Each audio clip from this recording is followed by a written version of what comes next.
From Silicon Valley in the San Francisco Bay Area, Philip Ma here with eXp Realty. And today I'm going to be talking in my position as president of Menlo Park Toastmasters. We're going to be talking about the Toastmasters program and my club, Menlo Park Toastmasters. And I'm really thrilled to be joined by Patrick McGovern, tech entrepreneur here in Silicon Valley and fellow member of Menlo Park Toastmasters. How's it going, Patrick? Philip, it's great to see you. I'm excited to be here streaming with you, and thank you so much for the invitation to join you here today. My pleasure. I think it's going to be a really enlightening conversation. I'm really looking forward to it. And hopefully some of our other members will join us live so we can kind of talk a little bit about our club and tell some stories. I want to start out with just your background and how did you get interested in Toastmasters in general? Great. Well, again, thanks for having me, Philip. Well, my background, I grew up in Massachusetts and came out to the Bay Area for college, went to USF, studied computers. And, once you're here, it's hard to leave. It's kind of a giant sucking sound. And been kind of doing the whole tech thing. I was running a website called SourceForge, which is a big open source development website for 5 years, and was an early employee at a company called Splunk, which was just acquired by Cisco. My former employer, Cisco. Oh, there you go. Yeah. Now you have another company part of that now, which is great. Right. And most recently, I'm chairman of the Patrick J. McGovern Foundation, which is a foundation focused on AI and data science for good. And actually today, January 24th, is a notable day because it was my father's success that helped fund the foundation. And today is Macintosh anniversary. Today, 40 years ago today, the Mac was introduced. And that was if Steve Jobs got up and did the whole big introduction today, 40 years ago. But also Macworld magazine, which my father started, began today as well. So 40 years ago is pretty notable. And so anyway, happy Macintosh Day. That's amazing. I didn't know that. Is Macworld still in print? Nothing is in print per se. It is definitely alive and well online, and not only in the US, but around the world. So it's still doing quite well. Yeah. So anyway, the foundation is, focused on AI and data science. We gave away 140 grants last year around the world. And that's really kind of what brought me into Toastmasters, to be honest. I was starting to be asked to speak more and more, 50 people, 100 people, sometimes 400 people, on stage. And I noticed, for myself, as you're up on stage, is that, obviously you should be a better speaker. You should practice. You should do all those things.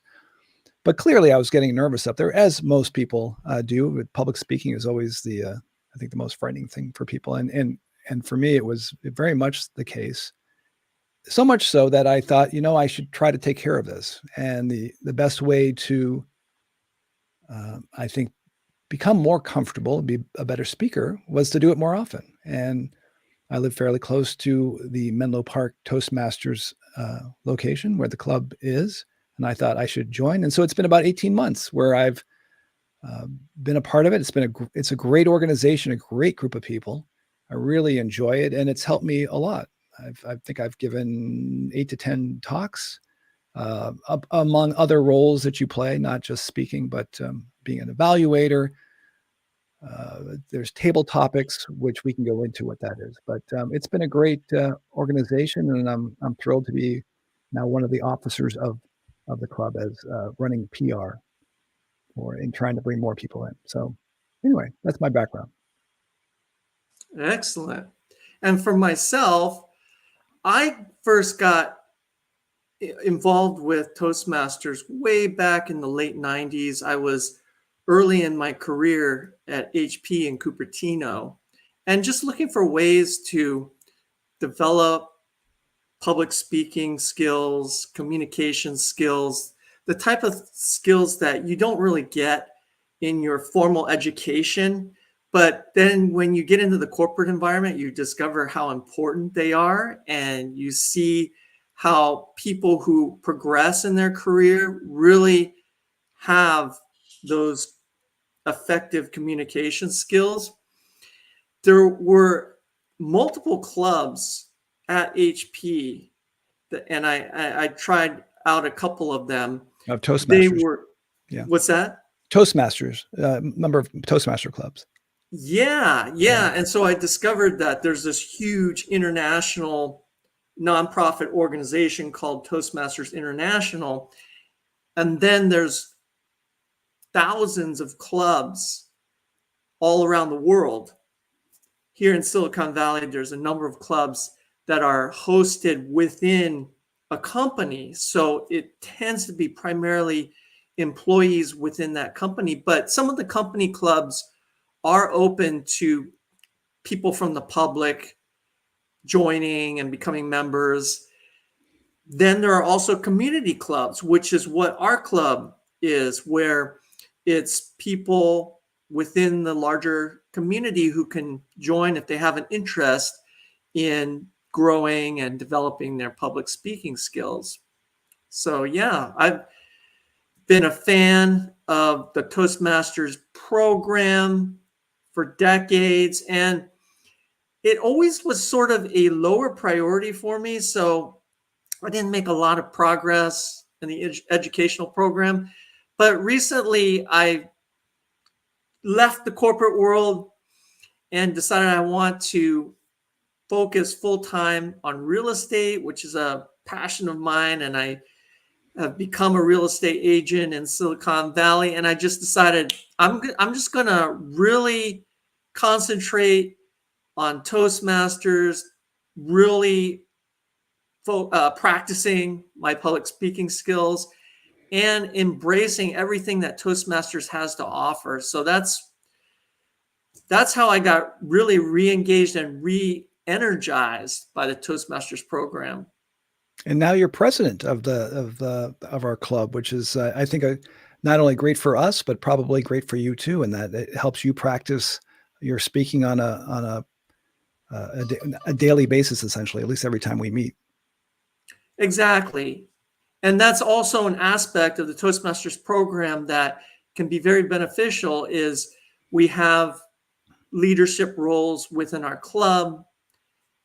We have elections. We have the opportunity to serve in these different leadership roles, practice our organization skills, leadership skills, communication skills, and really try and help the club membership in general achieve their goals, and try and motivate people to make progress on their goals. So that's what inspired me to serve as president during this year. That's fantastic. And of course, our club is a hybrid meetup, right? In that we have people there, and as well as we have people online. And I'm astonished, actually. I mean, obviously, we've all gone through the COVID pandemic stuff, but the fact that we can have people on the screen and in the room, and it's very seamless.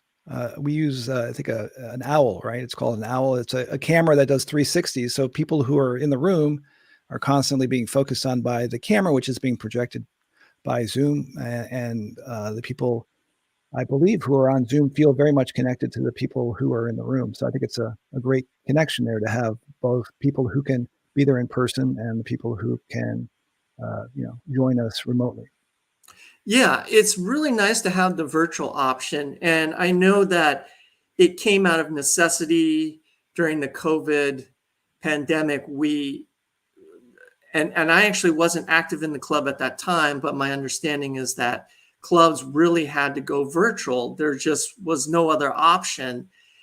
Now that we're beyond the pandemic, our club decided we want to continue to have that option. And it's not just for convenience, but some of our members are not in the Bay Area. They are in different parts of the country. We have one member who's in Washington, D.C., Allison.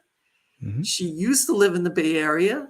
she relocated out of the Bay Area, and she really was so attached with our club that she continues to attend on a completely different time zone. Can you believe that? So it's amazing. And she was showing off her 49er colors during last night's club meeting. Right, right. Yeah, yeah. And we also have a member in Los Angeles, similar story. She used to be in the Bay Area, and then she relocated.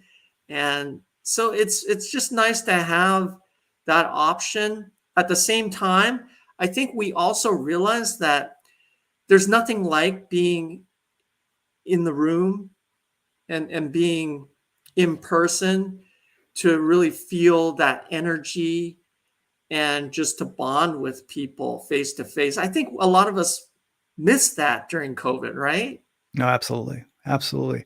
And I have to say, I think our group is very unique in terms of how supportive. I mean, I'm sure all the Toastmaster clubs are supportive, right? But I think we have a very unique group really trying to help elevate people's speaking.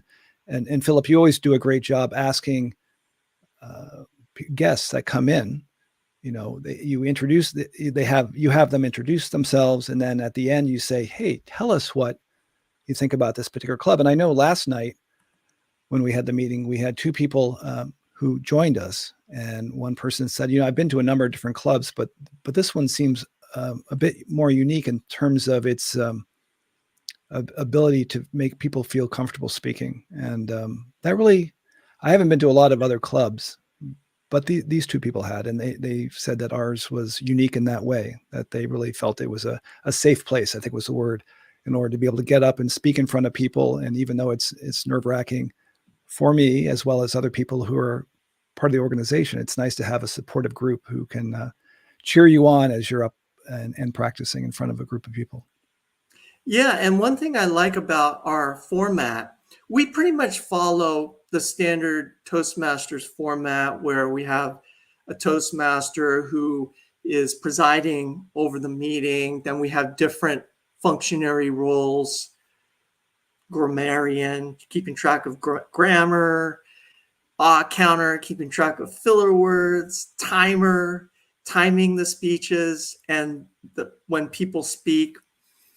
But we also have some unique aspects. We have a warm-up question at the very beginning of the meeting. And last night, the warm-up question was, what person inspires you? Simple question. And we just go around so that everybody gets a chance to speak at the beginning of the meeting.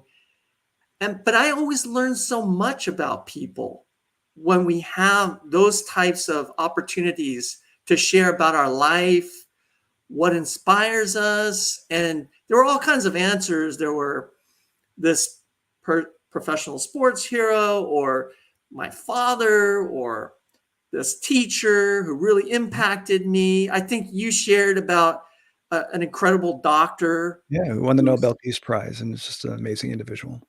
Yeah, it was such a great. I think people were so excited about discussing this that we actually, I think, ran long on that segment because people wanted to talk about so much what they were passionate about and who inspired them, and it was a great way to start the meeting off. Right.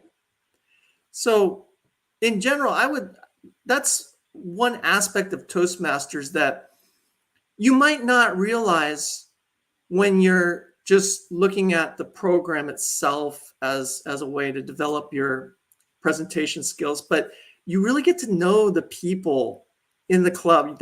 People are sharing stories from their life and their ambitions and what's important to them. And so you really get a close connection with other members. Do you agree? Yeah, absolutely. Absolutely. I mean, in some ways, I don't want to get too close because I still want to be up there, frightened, practice, being in front of strangers. And you're at the risk of actually having almost a family friendship type thing, which is almost too welcoming, right? In that for me at least, speaking just for myself, I want to practice and being in a place where there's always that edge of being uncomfortable so that when you're in, public outside of the club that you're practicing that aspect of it as well. But no, it's a very friendly group that is amazingly supportive. I don't think this is unique to our club, but anytime someone shows up and gives their very first talk, which is their icebreaker talk, at the very end of it, everyone, even on Zoom, gets up and gives them a standing ovation, because not only was likely a great talk, but it takes a lot to be up on stage, if you will, for the very first time in front of people. And so it's just a great example of the support, right? To get a standing ovation on your first talk. And I think it makes everyone feel great about what we're all trying to accomplish. Right. Definitely. I think that's just, it's a tradition, but it really makes the person feel good and encouraged. Absolutely. So, yeah. All right. I want to just shout out, we have a couple of our club members. Oh, we do? On the live stream. Did you notice that? Oh my goodness. I don't know if I can see that, but I believe you. Yeah. So we have HNC. I'm guessing that's Nini. Ah. But I Hi, don't Nini. see. Yeah. Nini. Shout out to Nini, our longtime member, and really the kind of the backbone of our club, because she does so much. She gets some clapping for that. There we go. Nini. Yay. Shout out to Nini. Yeah, she's currently our VP of membership, but she does so much more to support our club. There's many hats. Sure. Yes, okay. That is Nini, in fact. All right. And Allison is here too. Yes. All right, Allison. Yay. Go Niners.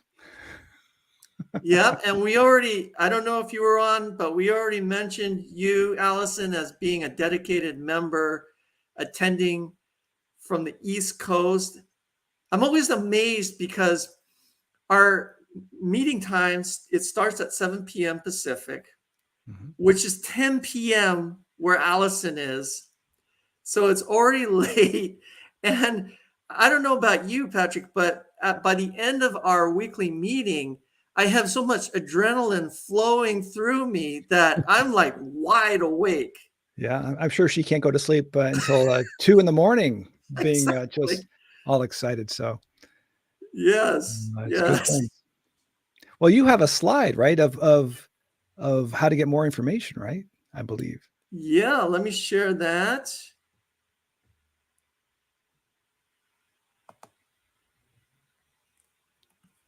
I'm going to share that. Oh, technology.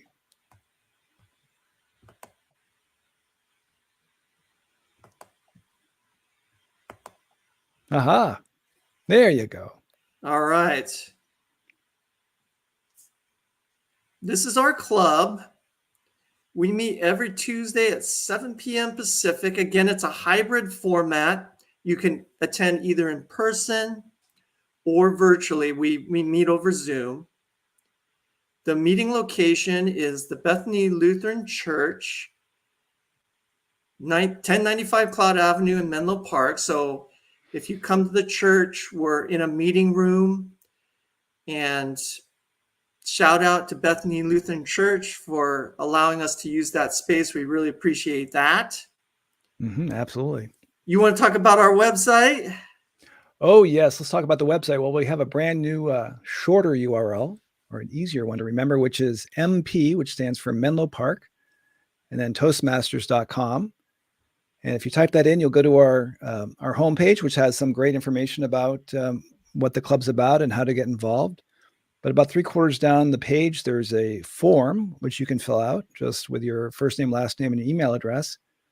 And when you send that in, we will send you information about the Zoom link on how to do it hybrid, and also provide more information about the in-person connection. I'm sure Nini, I think, is the one who's sending those emails out.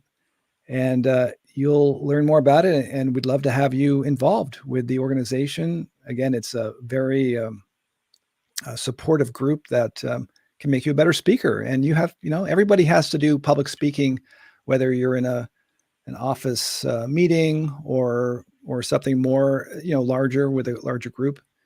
Everyone has to do public speaking, and so you're just helping your career, and it's a win for everyone.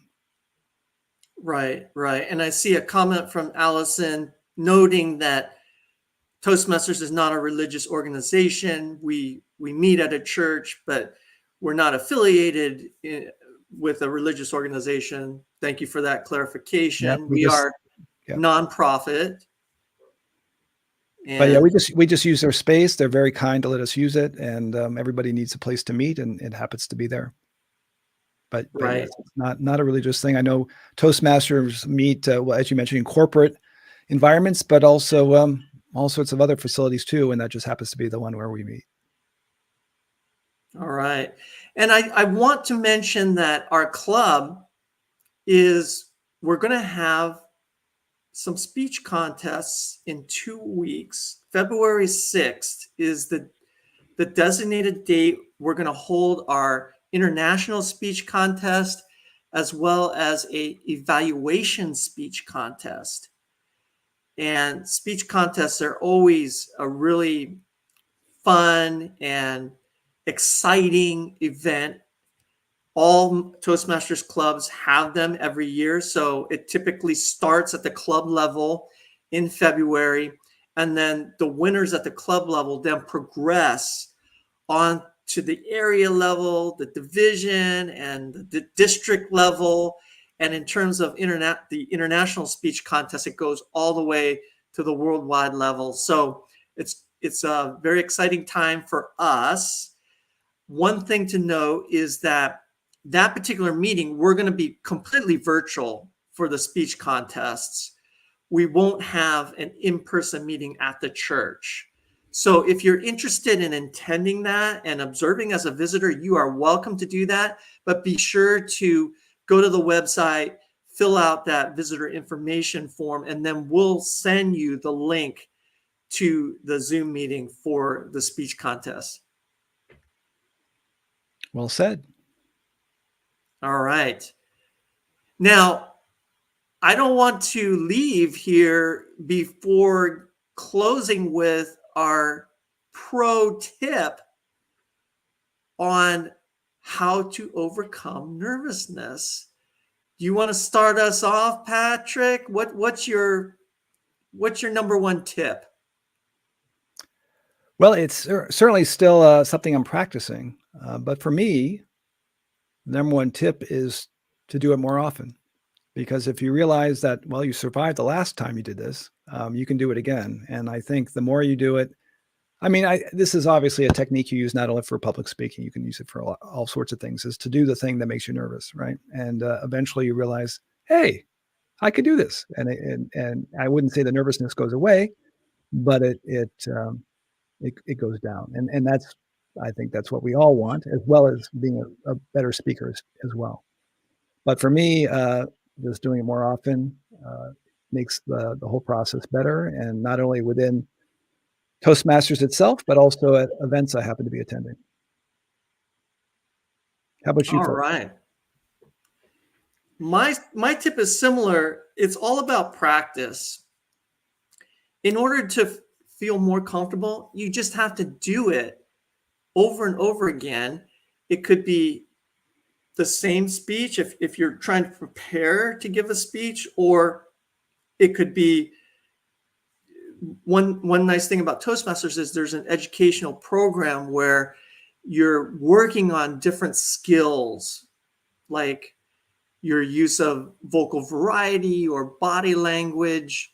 So each project in the educational program allows you to work on a different skill, as well as come up with different content and material for a speech. It's all about practice, practice, practice.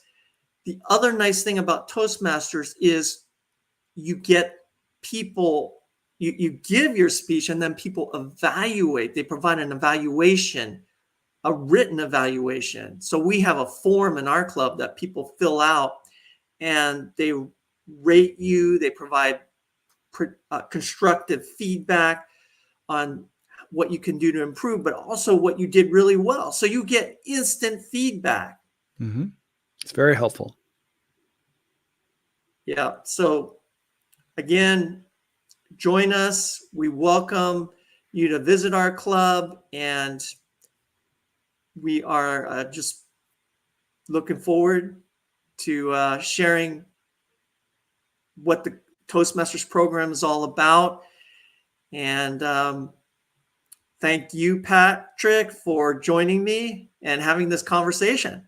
Well, thank you, Philip. And yeah, so the URL, which we just got recently in terms of a new URL, is mptoastmasters.com, MP standing for Menlo Park. So just go to that site, sign up, and we look forward to seeing you. All right, I'm going to sign out here. Take care, everybody, and we'll see you next time.